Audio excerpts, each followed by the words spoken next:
Hi, this is Matt. Welcome to the School of Fiction channel. Are you ready for another great author interview? Hi, my name is James C. Wallace II, and you are listening and watching Matt Posner and the School of Fiction.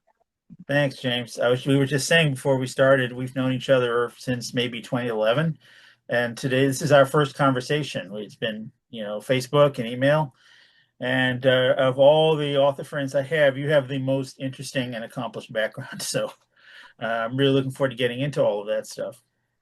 Well, I thank you for that. I've chased a lot of dreams, and I've caught a couple of them. Mhm.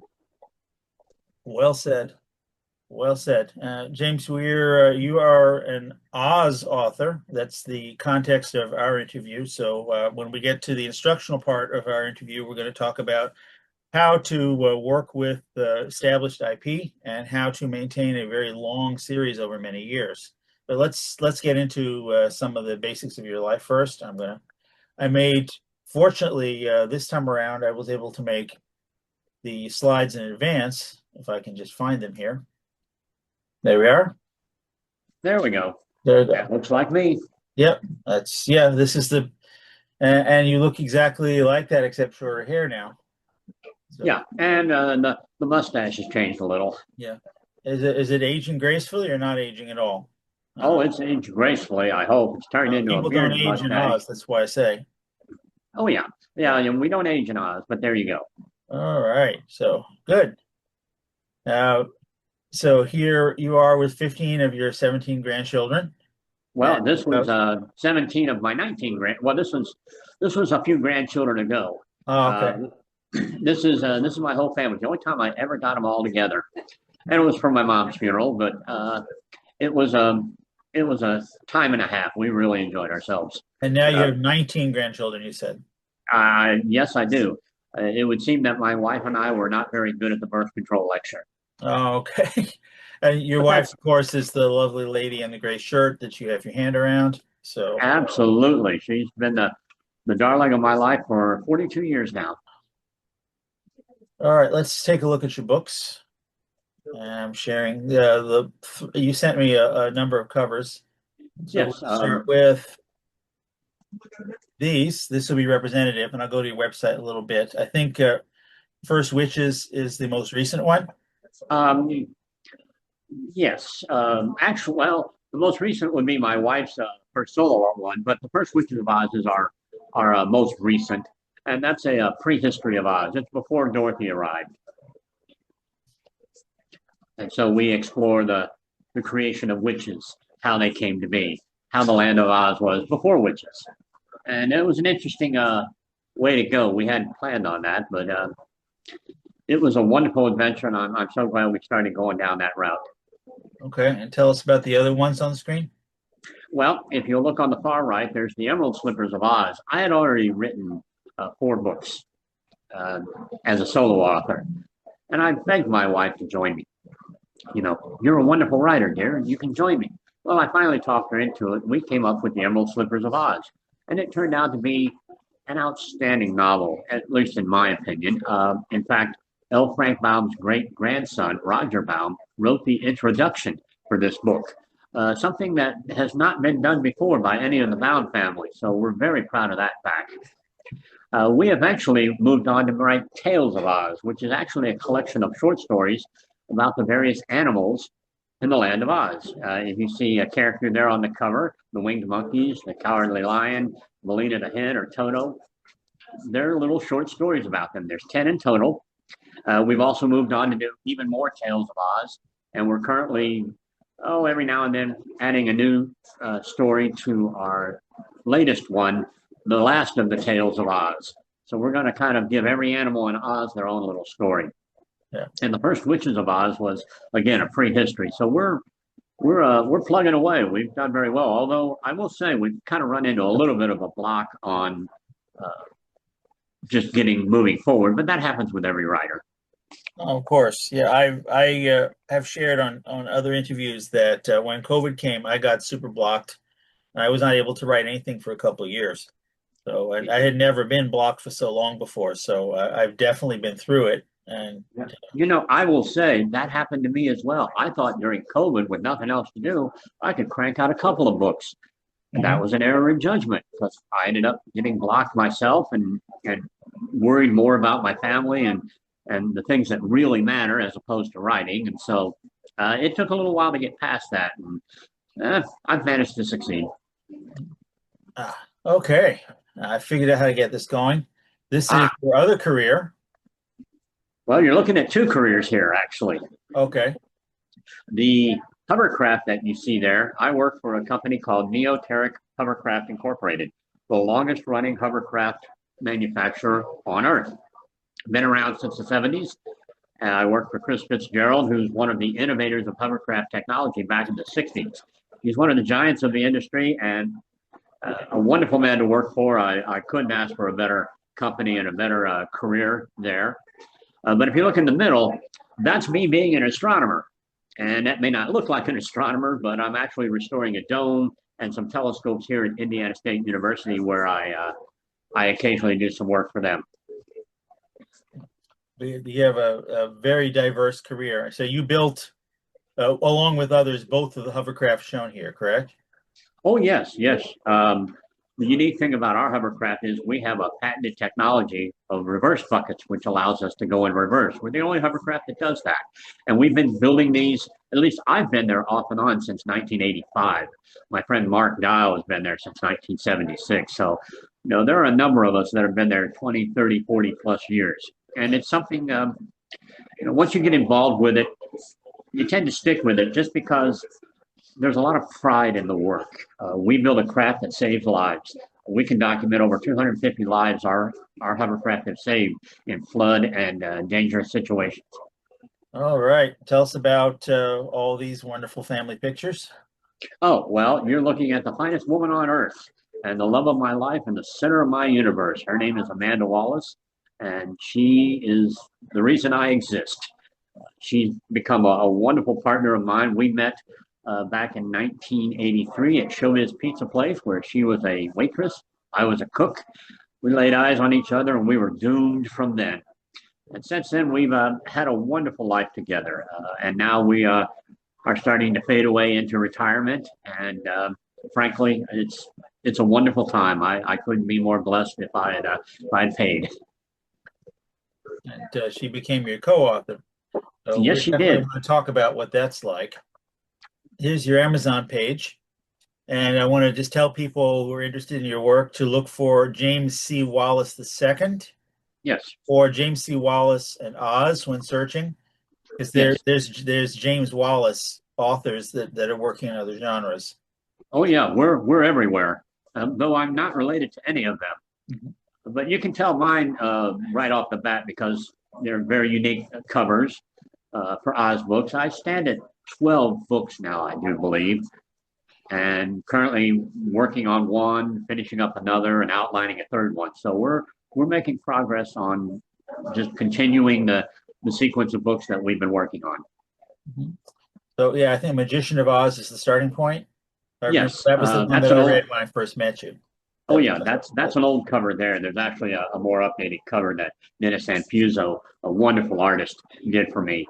But yes, starting with Magician of Oz, and in fact, the first three books, Magician of Oz, Shadow Demon of Oz, and Family of Oz, were all my solo work. And in Family of Oz, I actually incorporated a hovercraft into the story. Something I'm very proud of. And my boss, Chris, he's the crazy white-haired Australian dude that's in the story. So I'm very proud of that fact. That's good. I see you're mentioning you have even more Tales of Oz, right? Oh yeah, even more tales. Gnomes of Oz, is Rigetto in there? In a manner of speaking, yes.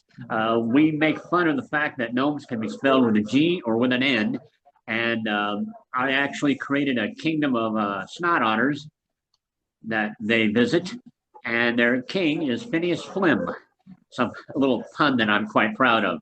And in fact, in that book, at the end, the hero and all of the participants actually get to watch the movie, The Wizard of Oz, in the land of Oz. It's a strange way that I made it happen, but I was able to do so. Yeah. Oh, this is wonderful. I remember also Shadow Demon is a little bit different from other Oz books because it's darker. It is very dark, in a manner of speaking, yes. And it also features the villain in the title, which is very unusual with Oz books. L. Frank Baum didn't do that, and all of the rest of the famous 40 authors did not do that. But I made a choice to go that route, and I'm awfully glad I did. It did very well for me. Also, the Ozian Adventures of Pickles and Blue, which was a spinoff of Family of Oz, has a very dark beginning to it. It involves the death of a child through child abuse and the redemption of that child's life in the land of Oz. I would put a shout out to Blair Frodelius of the Wizard of Oz Club and the Wizard of Oz community for introducing me to the family of this young boy who was killed through child abuse through others and no fault of their own. These wonderful people really helped redeem me at a time when I was really suffering. My wife and I had a grandchild that was injured and eventually died from a car crash back in around the time that you and I met. I wrote about her in Shadow Demon of Oz. I featured her in Family of Oz. And then I spun off those characters in the Ozian Adventures of Pickles and Blue. And so it was an ongoing thing that helped me heal. And so again, a shout out to Blair Frodelius. He, a fellow West Virginian, also with 5 kids. And we really hit it off very well as the understanding of what it means to go through that kind of pain and to resolve that pain through our writing. And so very much in the spirit of L. Frank Baum, who was involved with his readers, constantly receiving letters from them and interacting with them. Absolutely. That's how it happened. Yeah. And so, you know, you are inspirational in the same way that he is. Here's, I found this one. You have, of course, your own Oz wiki page. Yes. Lists, I think not, maybe this isn't all of the books, but. It's probably short a couple of them. I don't keep it updated too often. Others will do it as well. Yeah. What's the last book on that? Scientia est Vox Press. Oh, yes, Scientia est Vox Press. That's Latin for knowledge is power, or knowledge is voice. And mating to the larger group of non-canonical authors. So I imagine you've met some of these people. I have indeed. I've been very fortunate to have met a few of them. And they've been very supportive. I'm especially proud of having worked alongside Gregory Maguire, the author of Wicked. My wife and I have met him at several Oz festivals, sitting beside him, signing books, and he has been very, very supportive of our vision of Oz because our vision is very kid-friendly. His is a little more adult, and that's okay. He's found an audience that, frankly, sells a lot more books than we do, but I really couldn't write in his manner because I tend to go writing for my grandkids. And so I can't get as adult as I would like. Yeah. Of course, I didn't really care for Wicked. I read the book and it wasn't for me, let's say. I think I like something that's closer to Baum's approach to pleasing kids. So I'm with you. Sure. Well, and that was my whole reason for becoming an Oz author, was to return to Baum's original vision. I had watched a show called Tin Man, a 3-part reimagining of the series of Oz, and it was very adult in a number of places. And I realized, you know, I'd like to get back to Baum's original vision, and I'd like to think that I've succeeded very well. Again, there's a couple of books that have some dark chapters to them, but they're not so dark. And even Baum got a little dark every now and then. If you remember the Disney film Return to Oz, it's based off a couple of Baum's early works. And, you know, the headless women that, you know, get their heads switched off, switched on by Langwidere, although she was known as Mommy in the movie. You know, that's kind of dark. It gives people nightmares. It's definitely. You're also a stage magician. I don't have any pictures for that, but tell us about it a little bit. Well, not so much a stage magician, but a close-up artist. My father and I were founding members of the Duke Stern chapter, Ring 210 of the International Brotherhood of Magicians back in the early 70s. We decided to become magicians. It was a way of helping me develop communication and presentation skills, which my father was convinced would make me more successful in life, and he was absolutely spot on. So we became magicians, and we knew some of the biggest names in magic back in the 70s. If you read Magician of Oz, Shadow Demon of Oz, and Family of Oz, two of the biggest magicians back then were Al Goshman and Duke Stern. And so in the books, there's Al and the Duke. And I wrote them into the storyline and my experiences as a magician in the books as well. And so, they say you write what you know. Well, I know magic. And again, it's mostly close up and a little bit of sleight of hand every now and then. It's something that I enjoy. But I don't do it as often as my father did when he was alive.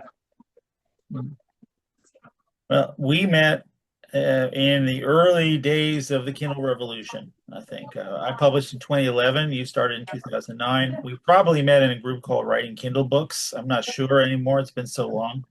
It has. Wound up, becoming friends and reviewing each other's books. And I was very happy to have a magician endorsing my book about magic. So, you did very well, and I was very pleased to see it.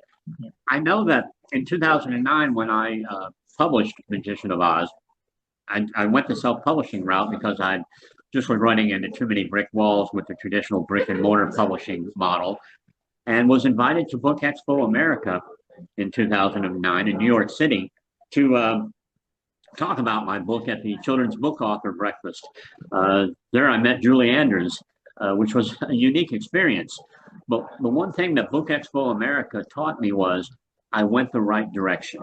Self-publishing turned out to be the proper way to go, at least for me. It may not work for everyone, but I found that most people can navigate the system pretty well and get the job done in getting their books published. Now, of course, what they don't tell you in the self-publishing industry is that, there's a lot of work that goes into self-marketing aspect of it. And I have some skills in there as well. And so I've done okay. I mean, I'm not filthy stinking rich, although my goal in life is to become filthy stinking rich. And today, I'm only 2/3 of the way there. I'm filthy and I stink. So if I could just figure out the rich part, life would be good. Yeah, there we go. I have a number of interviews on this channel that deal with marketing and more to come. I'm James. I'm trying to learn this stuff too. I don't have a new project right now, but I'm working on one. So I want to learn the newer marketing stuff. It appears to me that a lot of it has to do with TikTok, but I'm working on it. But I haven't. I keep holding off because I want to put full attention on it. And there's always something else going on. Let's go to the instructional part of our interview, and let's talk about what it's like to expand on an existing IP, and what it's like to write a long series of books. And the idea is we want to think about for writers who want to go in the path that you're going. What strategies did you use, and what did you learn along the way, and what would you recommend, for writers who want to start moving into these public domain IP the way that you did? Well, to start off with, when I wrote Magician of Oz, I thought I was going to write a single book. That had always been my goal, and I never went beyond that. But once I finished the book and I got some positive feedback for the most part, there was a little bit of negativity early on just because I was a newcomer in the field of Oz. But that went away fairly quickly when people started reading my work and realized that, I was okay at it. I finally decided, hey, my message is bigger than that. And that brought Shadow Demon along, which helped me with our granddaughter's accident. And what I realized was I have a whole universe here of Oz that I can work with. One of the key ingredients, though, if you're going to work in a specific genre with a specific, public domain area, is to stick with the rules, the canon of Oz. For example, I couldn't kill off the wizard. I'm not going to do that. Fairies didn't have wings. There were certain things that I was made aware of that I didn't know.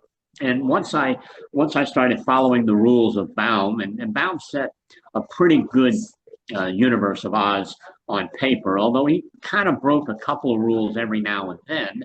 But I try to stick within the genre of Oz in the characters. Although I will, in every single book I write, create a new character to fit into the land of Oz.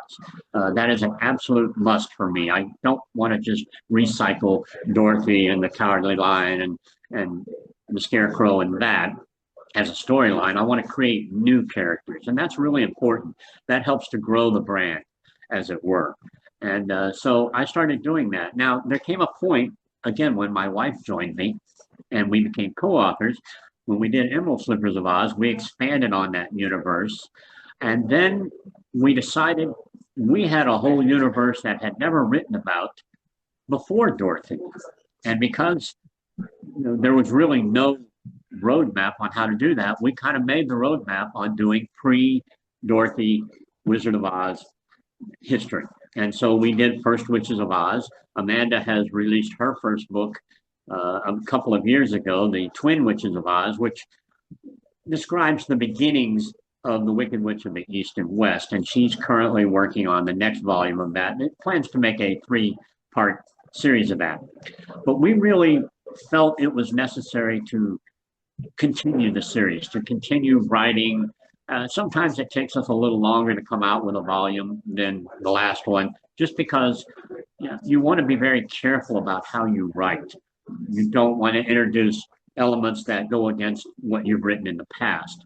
I, for example, won't use foul language, and my wife won't either in our books, and we won't use adult situations for the most part. When I wrote Ozian Adventure of Pickles and Blue, it involved the death of a child. That was the hardest thing I ever did. It took one chapter, and it took me 2 months to even get to the point where I could write it. And then I wrote it all in a 2-hour stretch at 2 a.m. in the morning, and it just overwhelmed me. It's something I never want to do again, is write about the death of a child. But it was a necessary element. I had the blessing of the family of Aiden Blue, who was the child I wrote about, and they were very, very supportive of, once they got to read the final product, that I treated it with respect, that I treated his passing with respect and his redemption into the land of Oz and his, life there now. And so they were very happy with that. And I went to great efforts to go that route, consulted with them a lot. It was very important that I had their blessings and their approval.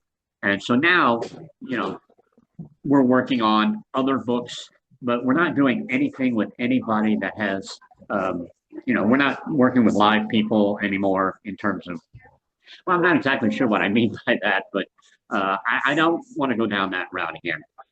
But I am glad that we've developed a methodology for writing about Oz.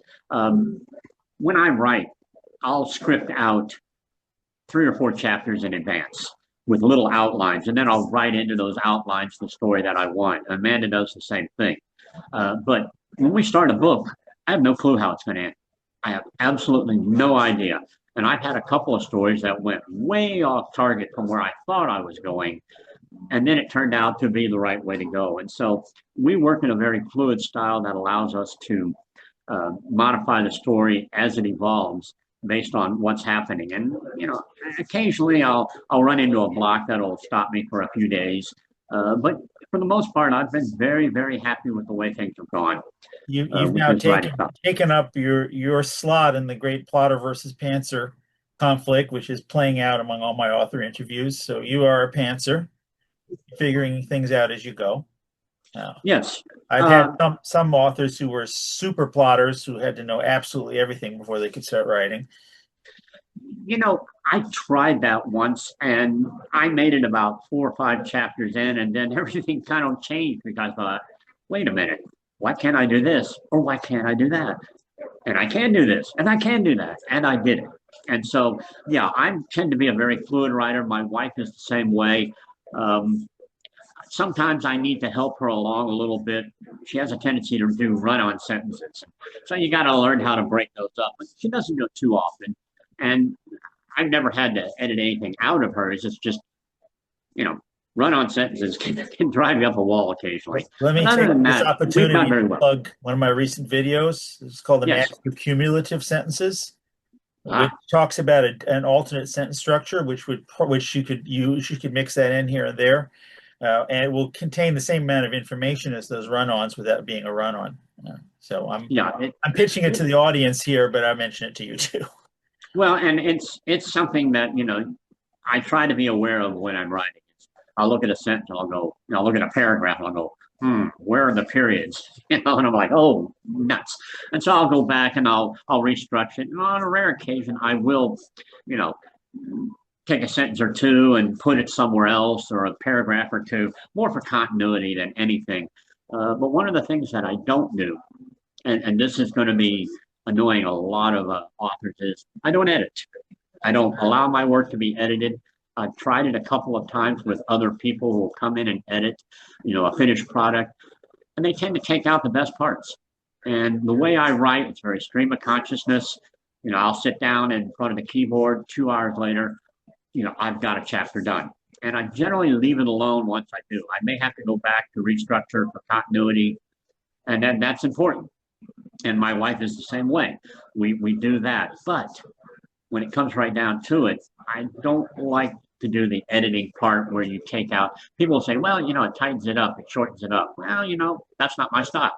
My style is very, I tell a lot of stories, and I tell a lot of detail and a lot of descriptive narrative. Sometimes I'll write the narrative, sometimes I'll write, otherwise, but I'm not big on editing. And I know that annoys a lot of authors, but it's my books. I'll write them any way I want. Yeah, it is what it is. We all have different methods. You can't find consistency, but there are plenty of authors who, and also people like editors and book assistants and publishing assistants, who will claim this is the only way to do it. And of course, there isn't only one way to do it. And I've said this plenty of times. The final product, if that's good, then it doesn't matter how you got there. So I tend to agree. Show, don't tell, right? Or cut out all the stuff you really love and all this advice that's out there. The bottom line is the quality of the final product. So I tend to agree, and I've been very happy with what I've produced so far, and my reviews have been pretty good. Every now and then, we'll get someone who wants a little more traditional way of doing it, and will criticize for that, and that's fine. They're entitled to their opinion. That's what this great country is all about. Yeah, I mean, I'm a niggler. I can constantly edit the portions. Whenever I can't write new stuff, I go over the old stuff and play with it a little bit. That keeps me engaged with the text. So this probably stops me from saying, now I'm going to edit, because I've been poking at the manuscripts all along as I'm going. I wouldn't hire a professional editor. They are very expensive relative to the what you can expect to get as an indie. I have used beta readers, where I have beta readers who will tell me about stuff they think needs to be fixed, and that has done it for me pretty much. So I'm kind of with you as far as sending to other people to edit. You don't know what you're going to get. The ones who are really good are too expensive, and the ones that aren't expensive aren't good, and that's kind of the problem. The thing I always ran into was they cut out my best jokes. Baum and Oz are all about puns. It's, puns here, puns there, puns everywhere. Yep. And they'll take out some of the best ones, and that's what the story's about. So yes, I tend to go in alone, and I have no complaints. It's difficult, really, for a lot of adults to think like a child, which Baum was able to do, which you are able to do. I can't do that at all. But just to be still in the child's mindset, to think in terms of what a child would like, is a talent that not all of us have. Probably. Well, it helps when you have 5 kids and 19 grandkids. I have bounced a number of ideas off of them and scrapped a couple of them because they're like, Grandpa, that doesn't work. And I'm like, okay, I can live with that. And I'll move on to something else. And it always ends up being the right way to go. So I do have a resource that many authors don't have, a built-in audience that I'm aiming for. You're working with Amanda. Now, when I was co-authoring, we alternated chapters. We outlined together and alternated chapters. What is your system for working with? Now, with Amanda, she has a tendency to write the witch's part, and I write the wizard's part. She takes the female perspective with witches, and I take the male perspective with wizards, and it works out very well. And again, we also alternate chapters. I did the same thing with another co-author of mine, Ron Baxley Jr. We got together and wrote 3 books which blend Alice in Wonderland and Wizard of Oz together. And we did exactly the same thing. He'd take the villains, I'd take the heroes, I'd write the first chapter, he'd write the second chapter, I'd do the third, back and forth and back and forth. On book 2 of our series, I took the villains, He took the heroes. We tried it again. That worked out very well, but I was glad to go back to doing the heroes. I'm better at writing heroes than I am villains. How, At least how I do you think so. resolve conflicts with your co-authors? With Amanda, it was easy because I pretty much left what she wrote alone because she has a very good vision when it came to witches, and so I was happy to really just. I might point out to her, well, dear, you really can't say that because that doesn't work in Baum's world, and I'll go back in the book and I'll show her, because we have all of Baum's 14 books in our library to do our research from, and we don't pull from the other authors of Oz. We base everything strictly off Baum, and so occasionally I'll have to show her that Baum did this in this area, so you need to kind of focus that a little bit, and that helps. Now with Ron, it wasn't quite that way. We created various new characters, and it was really, we had free reign. We didn't really go too close to canon with either Oz or Wonderland, just because we were way out there. And to be honest, I've never seen anyone else do what we did with that. And so, and hopefully before the end of this year, we're going to be re-releasing the last two books of the series. The first book is out and available, and it's on my author page. But we'll have the other two out eventually. We had them published years ago. Some publishing house errors and issues that went on, so we withdrew them from the market, and now they're going to be put back on. But with Amanda, it was easy because she's right there, and I could literally, and of course, I write on a computer. She writes by hand with a pen and paper, or pencil and paper. And so I have to transcribe everything she writes. And that really helps me to get into her mindset because I'm typing everything out and seeing where she's going. And so, we've never had an argument about it. I just occasionally have to show her that, this is how Baum did it. And, we always stick to how Baum did it. And so it works for us. But you're exceptionally compatible. Yes, in many respects we are, and where we're not, we're very tolerant of each other's interests. She's a bingo-holic, and I'm an astronomer. So it's an odd combination that has worked for 42 years, and I'm aiming for 42 more. I hope. Mm-hmm. What's coming up next? You said you're re-releasing two of the collaborations with Ron Baxley. And yes, what are you and Amanda writing? She said she's making another book of. Well, she's starting to outline her second book on the Twin Witches of Oz, the next chapter of that. But we're actually, every now and then we'll come up with a little short story for the final Tales of Oz, and that'll eventually come out. But what we're working on is a new book called Gone with the Schwinn, the Elmira Gulf story. And it's about the old lady on the bicycle in the beginning of the movie. Oh. And so we're kind of showing her story. All you see is her on a bike and, her yelling at Aunt Em and Uncle Henry. And so we're kind of exploring her story and all that.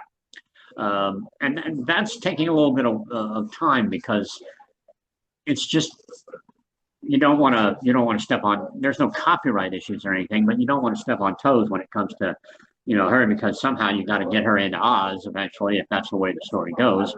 And I'm not sure yet. Or if she's just, a dream in Dorothy's head or whatever. We just don't know yet. But we're getting there.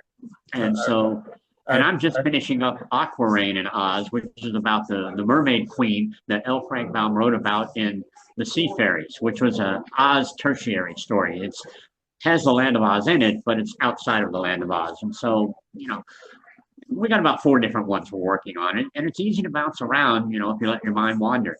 And mine wanders all the time. Yeah, of course. Well, that's what makes you a good fantasy author. Our time's almost up. So I have one final question. I'm going to thank you. When you retire from writing, is Ruth Plumley Thompson going to take over? Well, I actually have no intentions on retiring. I hope to take it to the grave, as it were. But, I'd like to think that I've done well. I will say this. I have been, privileged to have met a lot of people in the Land of Oz. Munchkins from the movie, Roger and Robert Baum and their wives, they're some of the most amazing people you could ever ask for.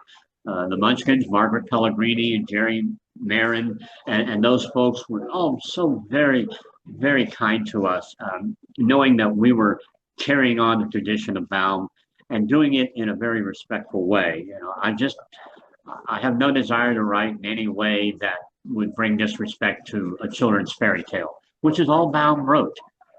It was James, I always wanna thank a you so children's much fairy for tale. this time. Let's do this again when you have more books coming.